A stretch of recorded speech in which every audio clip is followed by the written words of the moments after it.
What is a hamvention? Is it a place where people go to compare hams? Is it where one can find gourmet ham sandwiches?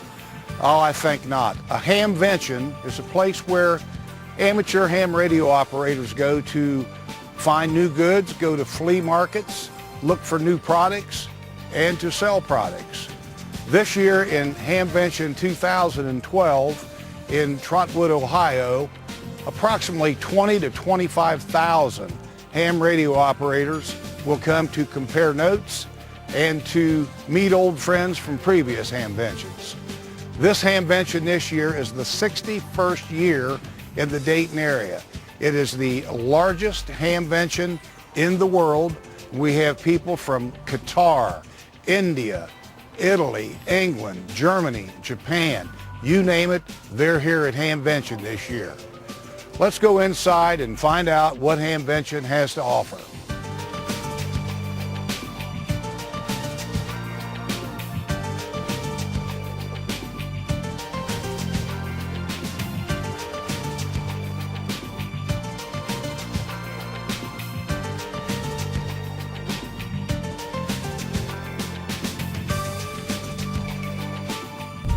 We're here at 2012 Hamvention at Hara Arena in Trotwood, Ohio, where they're about to put up a 110-foot antenna. Very expensive and state-of-the-art. Imagine having one of these in your backyard. 110 feet in the air. The cost on this antenna is approximately $100,000. It started here in 1952, and it's been going on ever since. And the name Hamvention is a trademark name, but we are known throughout the entire world. It is the premier event of amateur radio. We draw thousands of people. This year, our attendance will be over 25,000 people. We have many, many people from all walks of life, from CEOs, to many engineers, inventors, people from all over the world, and many facets of technical ability and technical hobbies. Our theme this year at Hamvention is internationally connected. And as amateur radio operators, we talk to each other, we communicate in different ways, be it digitally, be it voice, in many ways throughout the world. We have people here from our friends from India are here. We have people from Qatar. We have people from Germany, China, people from Finland, Denmark, Australia, Canada, of course, Mexico, Colombia. I could go on, many, many countries. And we are pleased to be the host to so many amateur radio operators. This amateur radio is an interesting hobby that has many facets that involve technical abilities of people, and people of all levels can find enjoyment. And I have found that recently, in the last few years, more and more women, especially young women, are getting involved in the amateur radio because they're finding an outlet for their creative ability and technology. This is a completely volunteer organization. I work another job. I have my own businesses and I do not make any money off of running Hamvention. It's an all-volunteer organization. We have a core of about 60 people that are committee chairs, and we have them in each area of importance, and they are all taking care of the different facets of the Hamvention. Then beyond that, they all have volunteers that help them. So we're probably at 500 to 600 volunteers. Here we are with Norm Shrine of 1660 AM Radio, actually in Kettering, Ohio. Norm, how long have you been coming here to Hamvention? Myself personally, I've been coming here for 30 years, actually 31 years this year, continuously. And as the radio station, we've probably come here the last 5 or 6 years. When we come as the radio station, we will do a raffle, which is kind of our way of making money, because the radio station is a non-profit organization. So we'll get some of the people that are exhibitors here give us some products to display. And so we have an Alinco ham radio and an AM FM radio from C. Crane, and then we have a lot of food gift certificates. I have been an amateur radio operator since junior high school, around 1964 is when I first got my novice license. 1964? Right. Wow. So this is basically the granddaddy of them all, the Hamvention. It is, and in my case I had to wait to raise 3 kids, put them through college before I could get back into the hobby and do some of the stuff that I wanted to do with it. I'm retiring in 3 years, so I need to get some of my equipment that I've kind of wanted, so when I retire, I'll be able to actively pursue the hobby. Have you enjoyed the hospitality in this area? Do most of the motels and hotels and such treat you? Absolutely love it out here. Yeah, we enjoy it, and we enjoy all the people, because obviously if you're a ham radio operator, you're on the air a lot. Your hobby is to talk to other people around the world. So, and everybody here acts that way. Very friendly. Yeah, we drive here. Yeah, it's about 14-hour drive from Cape Cod to here. Right. Thursday is setup day here at Hamvention, the day before the opening. Many of these displays take all day long to set up. Many people are involved, many companies involved in selling the different products that the Hamvention people use during the year. Here we are outside of the 2012 Hamvention with Keith Pugh. And at the present time, Keith's organization here is making contact with a satellite that's passing over Hara Arena. Right. Keith, give us a little info on what you guys do and Okay. where you're from and how long you've been coming to Hamvention. First off, AMSAT is the Radio Amateur Satellite Corporation, and we're a volunteer group that builds, launches, and operates amateur radio satellites. And we've been building and launching amateur satellites since 1961. We've been coming to Dayton Hamvention. I started personally in '83, and I've missed one since then. But we do, we're outside in the demonstration area where we're working or contacting people all over the country through amateur radio satellites. Today, as we speak, we're in contact with one of our satellites called SO-50, that's Saudi Oscar 50. It was actually funded, at least by the Saudi Arabians, and used by the world, everybody in the world, and it's flying over us at the moment, and we're talking to people all over the United States through that satellite. We have a number of other satellites in orbit that we're able to talk through, and it takes just a moderate amount of equipment, and we're demonstrating to the hams here just how easy it can be. And What size are these satellites? anywhere from as 2 by 2 by 2 foot nowadays, something like that, down to 4 by 4 by 4 inches. We've got many of them that are what we call CubeSats, that are a 4 by 4 by 4 inch cube and weigh no more than 2 pounds. What's the cost of sending something that small up in the air?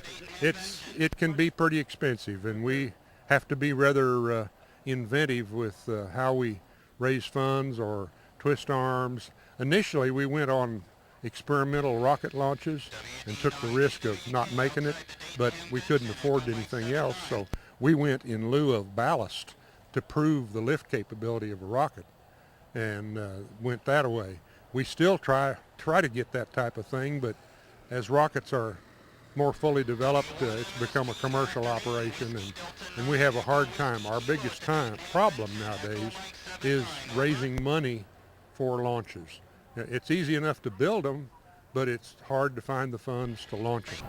All the astronauts are ham radio operators also. Nearly all of them, yeah. They speak to, Yeah. I do a lot of work in that organization. We call it Amateur Radio on the International Space Station, and we've done over 700 school contacts around over the world where we've arranged a contact between a group of kids at a school and an astronaut as they fly over the school.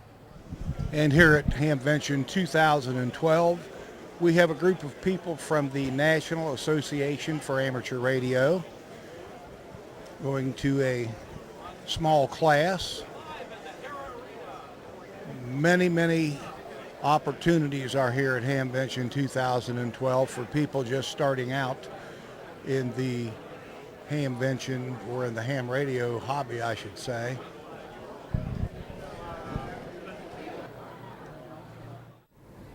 Hello, I'm Sergeant Brandon Holbrook with the Trotwood Police Department.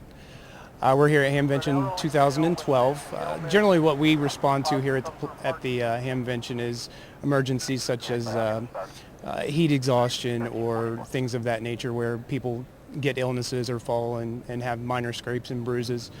We do assist the Trotwood Fire and Rescue with those types of incidents. Our primary focus would be more public safety oriented, such as traffic control, safety of citizens that are using the crosswalks. We do respond to some amounts of thefts in the event that does happen here. Lost and found things, we tend to try and get people their property back. We also deal with illegal parking in the area, which sometimes becomes a problem, but there is most of the people here are people that have come through for the past 40, 45 years, so a lot of people understand what goes on here, and we see a lot of the same faces, so most everybody's pretty cooperative, and we tend to get through this thing without a problem. Hi there, everyone. Gordo, WB6NOA, and we're here at the Dayton Hamvention 2012, and what a show. What I do is I work with publishers publishing books about how to obtain the amateur radio license. And the entry level for amateur radio is called technician class. Kids as young as 8 years old have earned the technician class license, and elders as much as 80 or 90 years old have easily passed the test as well. So there's no upper nor lower age limit for obtaining the USA ham radio license.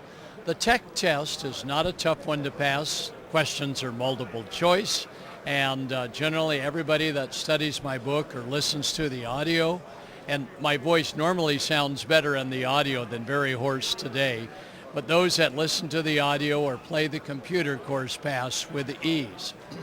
The technician is a powerful license allowing for space work, allowing for bouncing signals off the ionosphere, and a great license to talk to hams literally around the world in many of the digital modes like IRLP or Echolink. The next one up from technician class is general class, and that's where you see those big antennas on homes and office buildings. The general class is a powerful license that allows us to travel around the world and bounce signals off the ionosphere back to the United States. The highest grade license is extra class.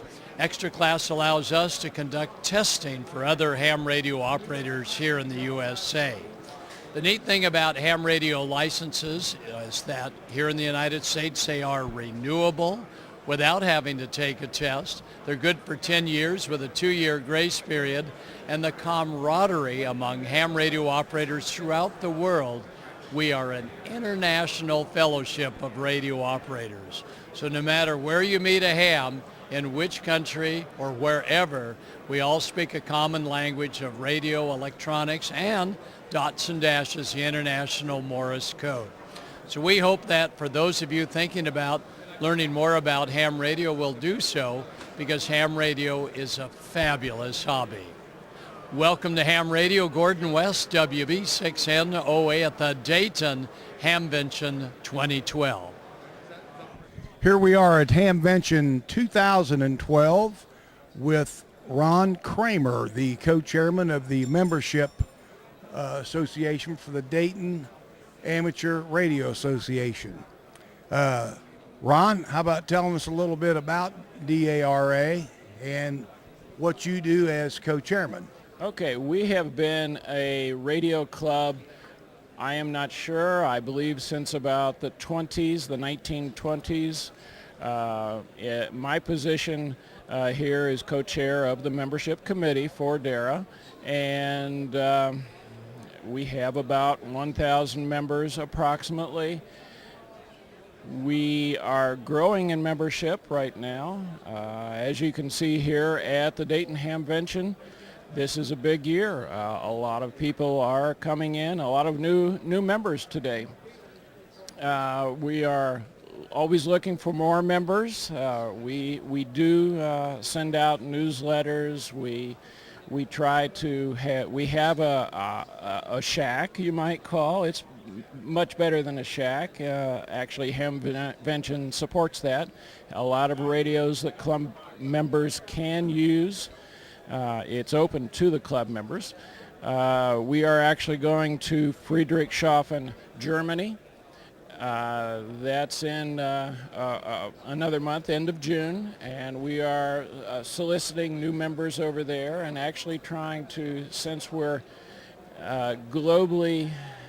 working globally for Hamvention, we are trying to bring new members and visitors to Dayton, Ohio, and to the Dayton Hamvention.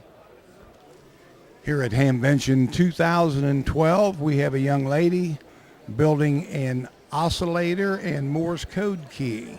They have classes on this, and they have quite a few young students here today making and creating the keys to assist them in their ham radio operations, and this is kind of the first step in the entire program. All right, viewers, here's what we're looking at today. This strange cube is a product of AMSAT, Radio Amateur Satellite Corporation, and our guest today is Alan Bedell, and Alan's going to tell us what this little 4-inch by 4-inch cube is that has the light going off and on it. I'm Alan Biddle from my amateur radio call sign is WA4SCA from the Radio Amateur Satellite Corporation. We're going to demonstrate one of these satellites today that are being launched. This somewhat strange cubical object behind me is actually a model, but it's a 1-to-1 model, the actual size of what's these CubeSats. What you can see is a little light that's being shined on it, and it's rotating there, being supported by a little motor, but as the sun, which we're simulating with this little object here, lights up the solar panels, they actually generate a little bit of electricity, which we can measure, and in the actual satellite, that information would be available for transmission to the Earth for analysis, by scientists and engineers that are interested. These things, in the past, satellites cost tens, even hundreds of millions of dollars. This little satellite only cost about $50,000 or $60,000 to build. They're very popular these days. Universities like to build them. They are excellent for the students to learn how to build small satellites, yet they have all the features of the large ones. Even government agencies like to use them. The frame is very simple aluminum, very carefully bent so that it has to be exactly the right size. All the components inside are things that you can find in any well-equipped electronics store. Sometimes they're very high-quality components because obviously they're harder to fix in orbit than they are in your laboratory or in your home. The solar arrays are actually very special purpose arrays. They're very efficient. NASA uses them to power their spacecraft. And they convert about 28% of the sun's light to electricity. That's much more efficient than the ones that are normally used for Earth applications, but there's much less requirement to have very high efficiencies for Earth-type uses. These satellites are launched in groups, and rather amusingly, they are intended to be as identical as peas in a pod.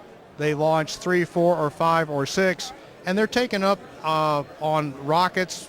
NASA uses them, ESA, all the world's space agencies use them, and because they're extremely small, they can be tucked into the corners on the spacecraft in some place that you couldn't put a full-size satellite, and yet you can productively use the space. We sometimes jokingly refer to it as the equivalence of the steerage passage that people used on ocean liners 100 years ago. Dennis, how long have you has your company been coming to Hamvention? Oh, you know, I wish I could project back, but it has to be well in excess of 30 years. This is the big one for us, and it's vitally important for us. It's the main show that we introduce new products at, and then from this point forward, then we show them around the rest of the shows throughout the year. So this is a big, important show for us. Well, we have 4 guys that started assembling this thing on Wednesday morning, and they complete Thursday night. So we put in a lot of hours getting this to go, and then I have a crew that flies in from Japan and from Cypress, California, which is our North American headquarters, and we man the booth. So we put a lot of money into this. I would hate to guess, but I think it's something close to $200,000 that we invest in this show, and you know, we appreciate the fact that Dayton has a facility where we can all come together, the small industries, stores, as well as us as a big manufacturer. What do you think of the overall hospitality of the Dayton area? Well, everybody likes it here. You know, it's not a big town and it's not a small town, so it's got plenty of small places for people to stay at, those who like those, and then there's the multi-story hotels for us to have the big gatherings and banquets as well. So it's a great place.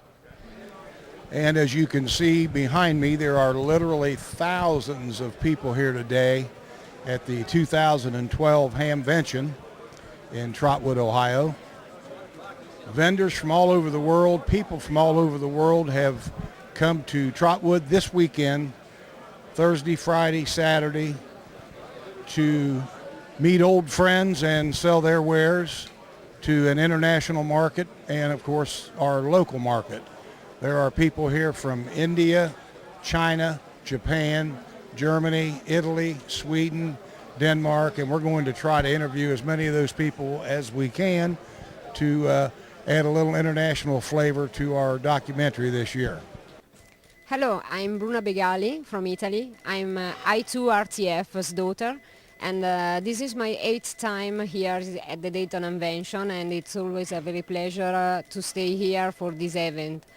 We produce CW keys for ham radio operators, and we try to do always our best for increasing our quality and our products, giving always a lot of news to each ham radio operators, and for making sure they can have fun when they use our product. In US is a very pleasure because there are a lot of customers that are also, most of all, our friends. So we are very pleased to meet them here and not stay here just for business, but for having fun speaking with them. I'm the chief coordinator from the National Institute of Amateur Radio, and I live in Delhi, and I've been to Dayton Convention 5 times. This is my 6th visit to Dayton. Then my first visit when I came to Dayton, and it was sponsored by the National Institute of Amateur Radio, and then I got an award like Best Achievement Award. Best Achievement Award 2005, I got it from the Dayton. Also I have received a Humanitarian Award from ARRL in recognition of the tsunami activities in 2004. I am known to the world because of my tsunami activities and my activities in the National Institute of Amateur Radio. I have done 6 expeditions from India, VU4 operations and VU7 operations, and I'm known to my DX radio hams with my expedition call sign like VU4MY, VU7MY, VU4APR, VU4RBI. These are my special call signs from my expedition. And I do relief activities and also the de-expeditions. So I got a passion to work on radio, and every day I do work on radio, on SSB and CW and RTTY and PSK, more on SSB. I made a lot of contacts with the US and UK, Japan, and all over the world with my radio call sign. So I'm very glad today I'm here in Dayton because my chairman from the National Institute of Amateur Radio is getting an award, Amateur of the Year. And this is also a great opportunity for us to come over here to participate in the DX Awards programs. And I'm also thankful to Mike, WHCI, and he's a very good friend of mine, and I know him since 2005. And he visited India and invited all of us to come over here to the Dayton, and is really international correlations from US to India. And we are here and we are enjoying the Dayton Convention, and every time whenever I come I meet a lot of radio hams whom I have contacted on the radio. This was really great. I like to meet people, I like to talk to people. I hope I will contact all of these people again on my radio station. Thank you so much for giving this opportunity and saying hello to all of us. Bye. Suri is my name. I come from Hyderabad, southern part of India. I got my first license in amateur radio in the year 1964 when I was 22 years old. And then, since then, I was interested in communicating and talking to several people across the world over the ham radio. This brought me many friends around the world, and I got self-empowered with the technical skills others gave me or parted with me in the form of exchange of contacts. Now, as I found a lot of potential in it, particularly at the times of calamities, I have moved my equipment during the natural calamities in several parts of my state, Andhra Pradesh, in India. That has impressed many people in the country and also attracted the government's attention. Me and my friends started working for radio emergency civil services. So in any natural calamity that had occurred in India for the past 30 years, we were the first responders to the amateur radio communications. Thus we became very popular. The late Prime Minister, Mr. Rajiv Gandhi, happened to be my friend over the radio, on the radio. So he asked me, recognized my services and told me that please concentrate more on the social use of the amateur radio. And so I took it upon myself to see more young people come into this activity. While enjoying the hobby, they may also contribute to the people in distress by way of rescue, relief, operation. Whenever anything fails, it is ham radio that came to rescue. So the government said, we need to have your services, your volunteers, and thus my colleagues here, Bharati and Mohan and myself, were also in Andaman and Nicobar Islands of the Indian Bay of Bengal, and when we were enjoying the de-expedition activities, suddenly we saw the tsunami come up and great devastation in that area. We converted the DX operation, that's enjoying the hobby, talking to many people, into a disaster mitigation activity that has caught up with the imagination of the world, and everybody started appreciating us. And then the government also got a lot of appreciation for the role played by the National Institute of Amateur Radio and the people in it. So thereafter, I am happy that not only the other countries, particularly America, particularly in Dayton Amateur Radio Association, have recognized our services, and they had already given an award, special achievement award to Bharati. She was a team leader, and now after that still we made further progress in advanced technologies, introducing them during the emergency management.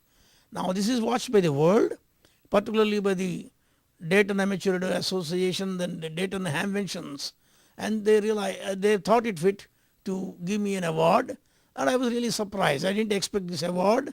It was a great surprise to me. I am humble and I am grateful to the award committee of the Dayton Amateur Radio Association, and also to many Americans who have been in touch with us in India back home, and they have helped us in number of ways, technically or otherwise. So we thank all the hams and in particular Dayton Amateur Radio Association.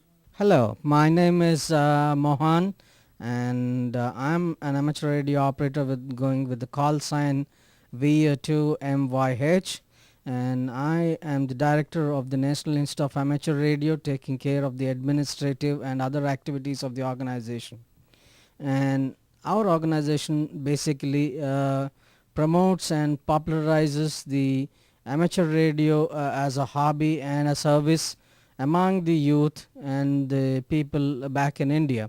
And we do a lot of advocacy, liaison with the government, and working towards promoting the activity among the young people with the educative programs, technical programs, and also support the government in times of emergencies with the backup communications that we can provide in emergencies. And in that way we are able to help the administration on one side and also encourage people to come towards the activity and enjoy the different facets of amateur radio communications, be it voice, Morse code, digital or internet related voice and data communications in amateur radio. It's a technical advancement as well as a pleasure to be in amateur radio. Amateur radio attracts many young people because of its technical in nature. It's practical at work. Like amateur radio is not what you see in the textbook. It's what an individual experiences by way of practicing it and putting the hands-on experience in the form of communication. They have to understand the circuits, design the circuits, and probably construct the equipment on their own, and which gives them the kind of enthusiasm and the interest on the success of the projects that they do, and the spirit of which brings in new technologies, new innovations, and everything is taken forward in amateur radio. Hi, my name is Dr. Ahmed Al-Mohannadi. I am from the state of Qatar, and I'm pleased to come to Hamvention Dayton, Ohio. This is our second time that we come to Dayton, and we are really pleased to be here, me and my friends, to present my country, and also to meet with the people of the ham radios, to know what the latest technology in ham radios, and we've been involved in, been with the ham society in Qatar since the 60s, and people communicated from my country with other countries for many years. And I became the vice president of the society in the 90s, and I'm still, leading with the president of the society, who's Mr. Abdullah Al-Atiyah. He's an amateur radio fan and been using this for many years.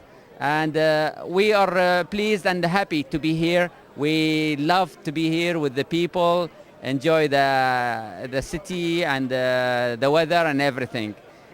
Hello there, right. I'm Dave Wilson, Mike Zero. My call is Mike Zero Oscar Bravo Whiskey, and I'm the president of the Radio Society of Great Britain here in Dayton, enjoying a really great show. This is my third visit over here, really good. The Society's been coming over for almost, over 20 years now, bringing our books, best publications in the world, but I'm slightly biased in that area, and also promoting membership to the Society to our colleagues here over here in the US. Amateur radio in the UK is thriving, it's vibrant. We've got our new licenses, which are very encouraging, bringing people into the hobby, our three-tier license scheme, and it's been very successful. We've got an exciting year coming up. We've got the Olympics very shortly, and we've been putting special events and special calls in place for that. We've got our Queen's Diamond Jubilee, a one-off there, so excellent. The Society itself has been working very hard to put into place the National Radio Centre. It's not a museum. This is a centre based in Bletchley Park, funded by the RSGB, and the idea of that is to promote amateur radio to the general public. And we've opened that very recently, 3 days a week, and we're open to very positive comments. We do hope to open it longer, perhaps every day of the week. If we can get it to every day of the week, that'll be fantastic. So if you're in the UK, please make a visit to the National Radio Centre at Bletchley Park.